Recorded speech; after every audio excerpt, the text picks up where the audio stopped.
तसा आपला बऱ्यापैकी सेटअप लागलेला आहे जेल पॉलिश पॉलिजेलचा नेल स्टुडिओसाठी जे इम्पॉर्टंट असतं. पण अजूनही खूप महत्त्वाचं काम पेंडिंग आहे ते म्हणजे ऑब्व्हियसली शेड कार्ड तयार करणं. तर मी आज ते तयार करणार आहे आणि तुम्ही माझ्यासोबत पहा की मी शेड कार्ड कसा तयार करते.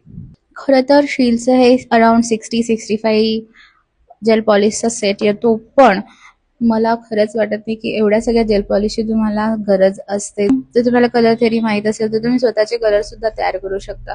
हे जेवढे पण इथे नेल्स दिसलेले आहेत दिसत आहेत तुम्हाला, तर ते रिमूव्ह करणार आहे आणि माझं स्वतःचं असं एक नवीन शेड कार्ड तयार करणार आहे.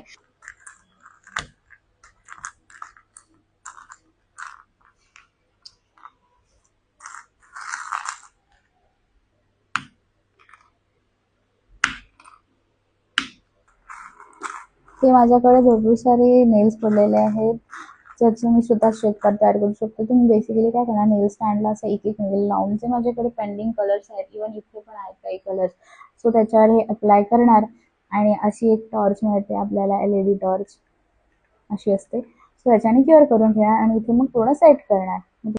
अशा प्रकारे आपलं शेड कार्ड ऑलमोस्ट तयार झालेलं आहे. ऑलमोस्ट याच्यासाठी कारण इथे नंबरिंग सिस्टम त्यांनी ऑलरेडी दिली होती, पण मी ती हाईड करणार आहे. सो आपल्याकडे काही बेसिक शेड्स ठेवलेले आहेत मी. त्याच्यानंतर तुम्ही पाहाल हे असे जेली टाईपमधले शेड्स आहेत.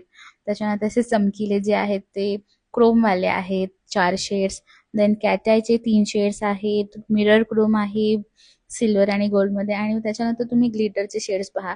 आणि डेफिनेटली सेकंडरी आणि टर्शरी कलर्स आपण स्वतःहून तयार करू शकतो मिक्स अँड मॅच करून. सो असे काही शेड्स आहेत आणि काही लागलेच तर मी हा एक ब्लँक ठेवलेला आहे पूर्ण रो, सो त्याच्यात आपण ते ॲड करू शकतो. ओके, सो तुम्हाला कसं वाटला शेड कार्ड मला नक्की सांगा कमेंट्समध्ये.